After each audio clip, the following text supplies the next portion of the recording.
Hello, dear student, how are you? During this lesson, we are going to continue reading the book The Canterville Ghost, chapter number 2.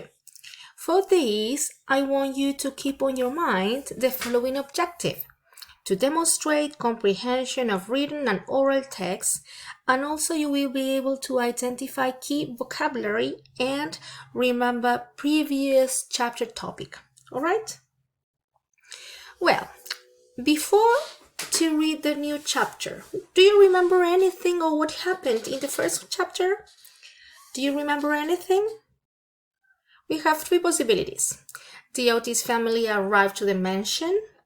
The Otis family met the ghost. The Otis family celebrated a party.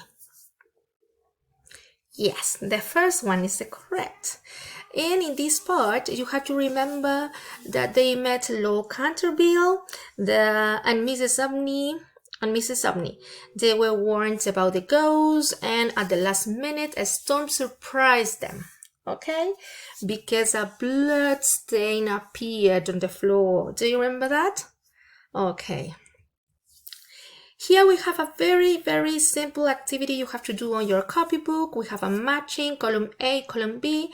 You have to matching on your copybook, and there is a relationship between the first column and the second one. Okay? This is a previous activity because I want you to remember chapter number 1. Well, here we have a pre-reading activity. You have to copy this activity too on your copybook. Before you read, we have to guess what happens. Okay?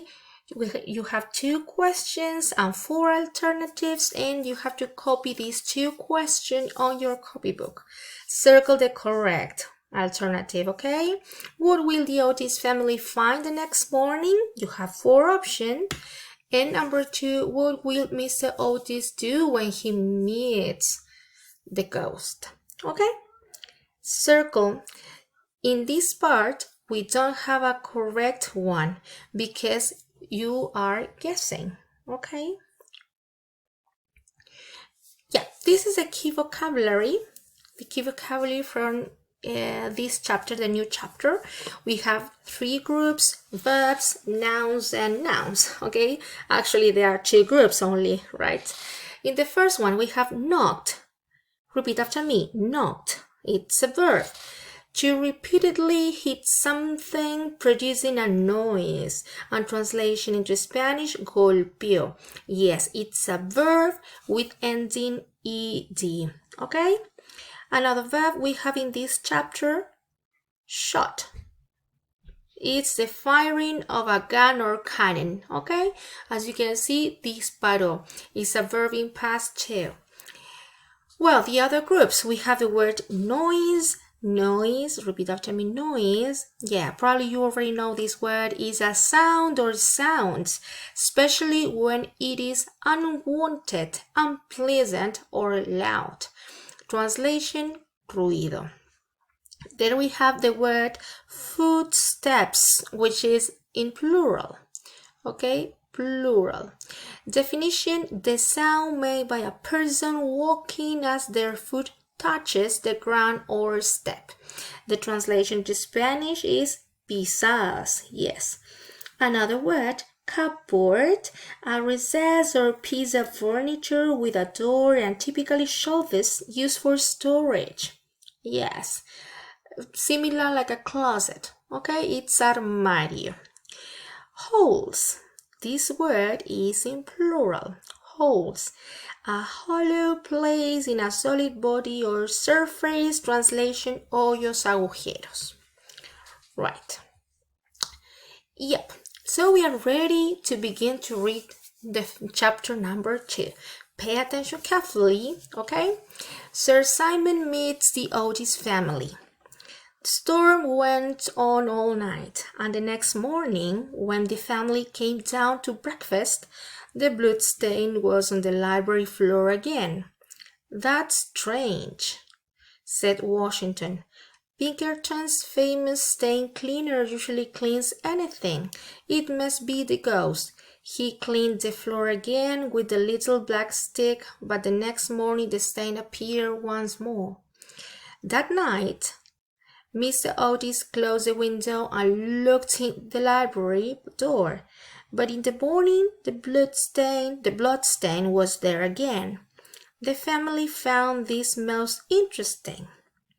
Is there a ghost, or isn't there? They said to themselves. They could not decide. But that night they had the answer to their question. After the family was in bed and asleep, a strange noise, do you remember the word noise? Yes, ruido, woke Mr. Otis. It sounded like something metal moving slowly along the passage, and it was coming nearer to his bedroom door. He got out of bed and listened carefully. The strange noise went on, and he also heard the sound of footstep. Do you remember the footstep? Yes, pisadas. Then he put on his shoes, took a small bottle from his cupboard, and opened the door of his room.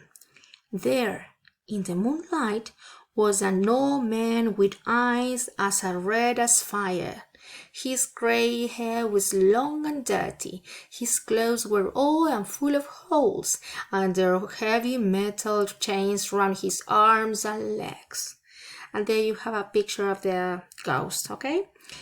My dear man, said Mr. Otis, you really must put some oil on those nosy chains. I brought you a bottle of Tammany sun oil, which is very good.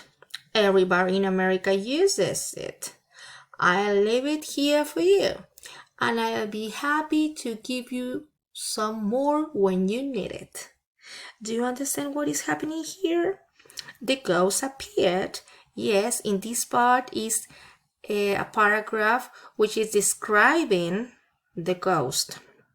Okay, yes, and the ghost have chains, heavy metal chains around his arms and legs. Okay, we have to continue.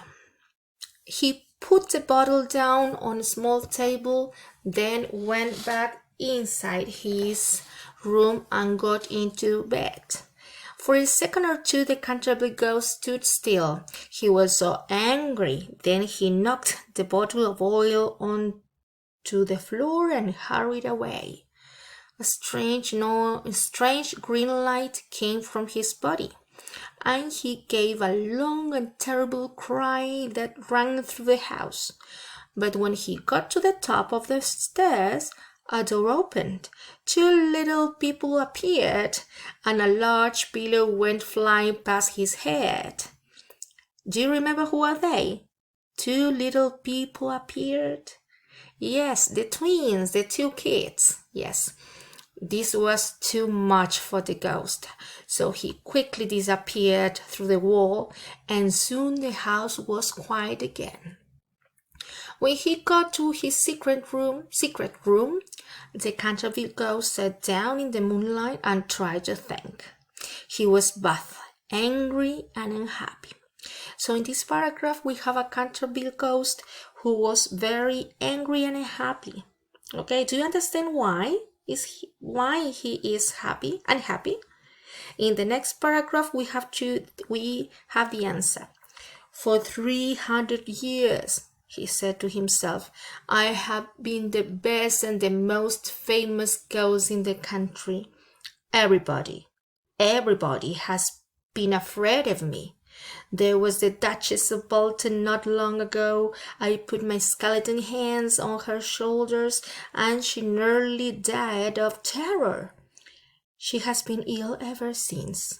Before that, there were four housekeepers who ran away from the house screaming. There was that wonderful night in 1752 when Lord Augustus shot himself in the library because he saw a skeleton in the armchair by the fire. And there was the beautiful Lady Stutfield, who never spoke again after my cold fingers held her long white neck while she sat at dinner. The ghost sat there, remembering all those happy times in the past. But he was not happy now. After all this, he said, these terrible modern Americans come to the house and give me tamanis and oil for my chains, and threw pillows at my head. It's too bad. They'll be sorry for this. Oh yes, they will. All night long the ghost sat and thought hard. So in this part, the ghost is thinking about his situation, all right? Because he had been scared too many people for 300 years, but not today, not now, because these American people were different, right? Okay, this is the activity you have to do according to chapter number 2. Copy the question in your copybook and answer. Do you really believe that Mr. Otis wanted to help the ghost? Why yes, why not? Will you be afraid of a ghost? Why not? Do you think the ghost will take revenge? Okay, answer these questions. Okay, from this lesson we have a quiz number 2. Here is the link, okay? And remember, this quiz is related to chapters 1 and 2.